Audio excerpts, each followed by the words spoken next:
Guys, Chef Cisco here from Cisco Smokehouse. Just wanted to touch bases and give you a quick tutorial on how to debone a pork butt. We're going to be making some sausage today. Obviously, the first thing is make sure you have a sharp knife, because if you don't have a sharp knife, you will be battling with this thing, and it will not be as fun as I'm having right now. Now, understand that for sausage to be good and juicy, you need fat. Okay.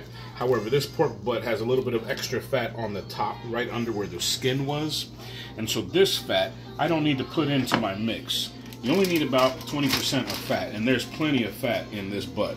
So this extra fat, I'm going to go ahead and cut it out, and I'm going to keep it though.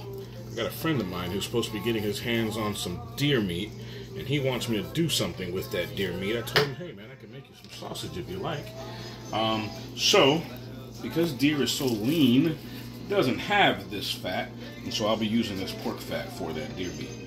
But in the meantime, back to our regularly scheduled program, we are going to debone this pork butt.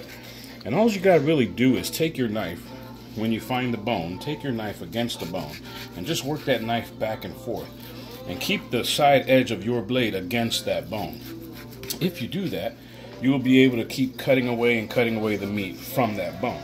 That's if you really want to have the whole hunk of meat. You can also just start chopping off bits and pieces of it. Watch your fingers, that'd be a good idea.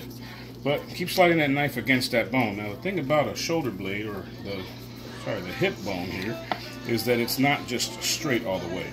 So you'll find that it has a curve. So it's good to have a smaller knife, a slicing knife like the one I have here. That way you can kind of work your blade against that curve. But if you keep doing this, you will find that before you know it, that bone is coming on out of there. So sometimes you have to turn it different angles.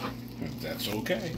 Turn it whatever angle you have to, so that you can work that blade against that bone. So pull the skin, pull the meat back, keep moving that blade.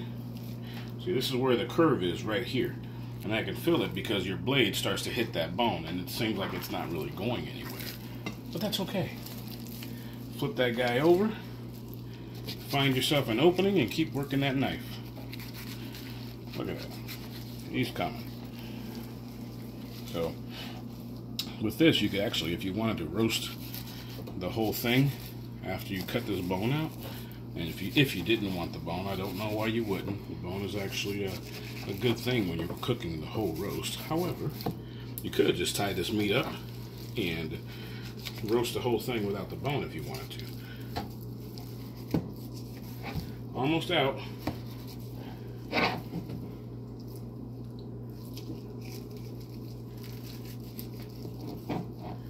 There she is. Bone's out. A little bit of extra meat you have on here. I actually save these bones because for Cisco's Puerto Rican sausage, sausage requires moisture, requires water in the mix. I don't like to put regular water, so what I'll do is I'll take these bones and I'll boil them up in some water to actually get a stock out of the pork bones. So I'd rather have stock in my sausage, so it's got the flavor of the meat that we're using, versus having regular water. I'm not a fan of watering down anything. So now the bone is gone. The rest of this is like nobody's business. You just slice away. And if you are fortunate enough to have a grinder, this is the best way to go. If you have a decent grinder, you can just slice chunks that you know it's going to fit in the throat of your grinder. That's it. It's a done deal. This guy is going to be cut up in no time.